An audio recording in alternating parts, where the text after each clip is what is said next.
Hi viewers, welcome to flavour by Shiba channel. ಇವತ್ತಿಂದು special ಏನು ಅಂದರೆ ಅಕ್ಕಿ ರೊಟ್ಟಿ ಮಾಡೋದು ಹೇಗೆ ಅಂತ ತೋರಿಸ್ಕೊಡ್ತೀನಿ. ಮಸಾಲೆ ರೊಟ್ಟಿ ಅದು ಸಾಫ್ಟಾಗೂ ಇರುತ್ತೆ, ಟೇಸ್ಟಿಯಾಗೂ ಇರುತ್ತೆ.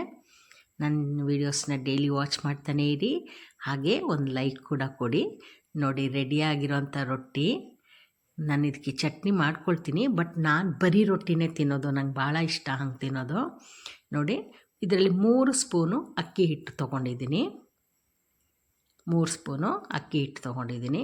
ಅದಕ್ಕೆ 2 ಹಸಿಮೆಣಸಿನ್ಕಾಯಿ, ಸ್ವಲ್ಪ ಕರಿಬೇವಿನ ಸೊಪ್ಪು ಸಣ್ಣದಾಗಿ ಹೆಚ್ಚಿರೋ ಅಂಥದ್ದು, ಅದನ್ನು ಹಾಕ್ಕೊಳ್ಬೇಕು. ಸ್ವಲ್ಪ ತೆಂಗಿನ ತುರಿ, 1 ಇಡಿಯಷ್ಟು ತೆಂಗಿನ ತುರಿ. ಆಮೇಲೆ 2 ದೊಡ್ಡ ಸೈಜ್ದು ಈರುಳ್ಳಿ ತೊಗೊಂಡಿದ್ದೀನಿ. ಆನಿಯನ್ನ ಸ್ಲೈಸಾಗಿ ತೆಳುವಾಗಿ ಕಟ್ ಮಾಡ್ಕೊಳ್ಬೇಕು ಅದು. ಆಮೇಲೆ 1 ಕ್ಯಾರೆಟು, ತುರಿದಿರುವಂಥ 1 ಕ್ಯಾರೆಟ್ ತೊಗೊಂಡಿದ್ದೀನಿ. ಜೊತೆಗೆ ಸಬ್ಸಿಗೆ ಸೊಪ್ಪು ಹಾಕ್ತಾಯಿದ್ದೀನಿ. ಸಬ್ಸಿಗೆ ಸೊಪ್ಪು ರೊಟ್ಟಿಗೆ ತುಂಬ ಚೆನ್ನಾಗಿರುತ್ತೆ. ಆಮೇಲೆ ರುಚಿಗೆ ಎಷ್ಟು ಬೇಕು ಅಷ್ಟನ್ನ ಉಪ್ಪು ಹಾಕ್ಕೊಳ್ಬೇಕು. ಸ್ವಲ್ಪ ಕಡಿಮೆ ಹಾಕ್ಕೊಳ್ಳಿ, ಆಮೇಲೆ ಬೇಕಾದರೆ ಹಾಕ್ಕೊಳ್ಬೋದು, ಜಾಸ್ತಿ ಆಗಿಬಿಡ್ಬಾರ್ದು. ಉಪ್ಪು ಹಾಕಾದ್ಮೇಲೆ ಜೀರಿಗೆ ಹಾಕಿ, ಸ್ವಲ್ಪ ಜೀರಿಗೆ ಹಾಕಿ, ಡೈಜೆಷನ್ಗೆ ಒಳ್ಳೆಯದದು. ಜೊತೆಗೆ ಕೊತ್ತಂಬರಿ ಸೊಪ್ಪು ಹಾಕ್ಕೊಳ್ತಾ ಇದ್ದೀನಿ.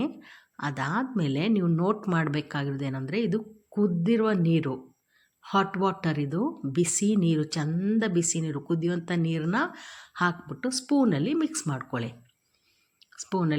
ಮಾಡ್ಕೊಳ್ಳಿ. ಮತ್ತು ತಣ್ಣಗಾದಮೇಲೆ ಚೆನ್ನಾಗಿ ಕೈಯಲ್ಲಿ ಅದನ್ನು ನಾದ್ಕೊಳ್ಬೇಕು. ಆಗ ಆನಿಯನ್ದು ಸೊಪ್ಪುದು ಅದರ ಟೇಸ್ಟ್ ಎಲ್ಲ ಚೆನ್ನಾಗಿ ಹಿಡಿಯುತ್ತೆ ಹಿಟ್ಟಿಗೆ. ನೋಡಿ, ಹಿಂಗೆ ಮಾಡಿಬಿಟ್ಟು ಒಂದು 5 ಮಿನಿಟ್ಸು ಮುಚ್ಚಿಡಿ, ಬಿಸಿಲೇ ಮುಚ್ಚಿಡಿ. ಈಗ ಬಟರ್ ಪೇಪರ್ ಇಟ್ಬಿಟ್ಟು ಅದಕ್ಕೊಂದು ಸ್ವಲ್ಪ ಎಣ್ಣೆ ಹಾಕ್ಬಿಟ್ಟು ಇದನ್ನು ತಟ್ಕೊಳ್ಬೇಕು. ಒಂಚೂರು ಅಂಟಲ್ಲ, ಬಟರ್ ಪೇಪರಲ್ಲಿ ಮಾಡಿದ್ರೆ ಒಂದು ಚೂರು ಅಂಟೋದಿಲ್ಲ. ಪೇಪರಲ್ಲಿ ನಾವು ತಟ್ಟೋದಲ್ಲದೆ ಆ ತವಾದಲ್ಲಿ ಹಾಕುವಾಗಲೂ ಅದನ್ನ ಎಷ್ಟು ಬೇಕು ಅಷ್ಟು ಪ್ರೆಸ್ ಮಾಡ್ಕೊಳ್ಬೋದು, ಅಷ್ಟು ತಿನ್ನಾಗಿ ಬರುತ್ತೆ ಆಗ. ನೋಡಿ, ಈಗ ತವ ಇಟ್ಟಿದ್ದೀನಿ, ಅದು ಬಿಸಿ ಆಗಲಿ. ಬಿಸಿ ಆಗುವಾಗ ಇದನ್ನು ತೆಗೆದು ಅದಕ್ಕೆ ಹಾಕ್ಕೊಳ್ಬೇಕು. ಹಾಕ್ಕೊಂಬಿಟ್ಟು ಕೈಯಲ್ಲಿ ಮತ್ತೆ ಪ್ರೆಸ್ ಮಾಡಿ, ಇನ್ನೂ ತಿನ್ನಾಗಿ ಬರುತ್ತೆ ಆಗ. ನೋಡಿ, ಈ ಥರ ಪ್ರೆಸ್ ಮಾಡ್ಕೊಳ್ಳಿ. ಕೈಗೆ ಬಿಸಿ ಅಂತ ತಟ್ಟೋದಿಲ್ಲ. ನೋಡಿ, ಪೇಪರ್ನ ತೊಗೊಂಡ್ಬಿಡ್ಬೇಕು.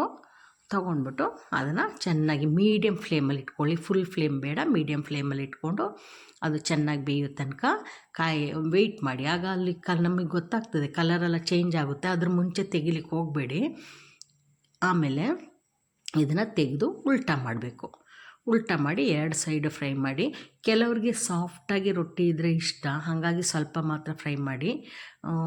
ಒಂದು ರೊಟ್ಟಿ ಮಾತ್ರ ಚೆಂದ ಫ್ರೈ ಮಾಡಿಬಿಟ್ಟು ತಿನ್ನಿ. 2 ಕಡೆ ಒಂದು ಡಾರ್ಕ್ ಬ್ರೌನ್ ಥರ ಬಂದಾಗ ತಿನ್ನಿ, ಅದು ಎಷ್ಟು ಚೆನ್ನಾಗಿರುತ್ತೆ ಗೊತ್ತಾ. ನಾನು ಲಾಸ್ಟ್ ರೊಟ್ಟಿ ಹಂಗೆ ಮಾಡಿ ಇಟ್ಕೊಳ್ತೀನಿ, ನನಗೆ ಅಂತೇಳಿ. ನನಗಿಷ್ಟ. ಈ ಥರ ಈ ಬ್ರೌನ್ ಇದೆ ನೋಡಿ, ಇದು ಇನ್ನೂ ಸ್ವಲ್ಪ ಆಗಬೇಕು, ಜಾಸ್ತಿ ಆದರೆ ಒಂದು ಕ್ರಿಸ್ಪಿಯಾಗಿರುತ್ತೆ. ಈ ಥರ ರೊಟ್ಟಿ ಮಾಡಿ, ಎಷ್ಟು ತೆಳುವಾಗಿದೆ ನೋಡಿ ರೊಟ್ಟಿ. ಹಾಗೆ ತಿನ್ಬೋದು, ಚಟ್ನಿ ಬೇಕು ಅಂತಲೇ ಇಲ್ಲ, ವಿತ್ ಚಟ್ನಿ ತಿನ್ನಿ, ತುಂಬ ಚೆನ್ನಾಗಿರುತ್ತೆ. ಲಂಚ್ ಬಾಕ್ಸಿಗೆ ಕೂಡ ತೊಗೊಂಡೋಗ್ಬೋದು, ಬ್ರೇಕ್ಫಾಸ್ಟಿಗೂ ಆಗ್ತದೆ, ಕ್ಯಾರಿ ಮಾಡಲಿಕ್ಕೂ ಆಗ್ತದೆ, ಇಲ್ಲ ಟ್ರಾವೆಲ್ ಮಾಡುವಾಗ.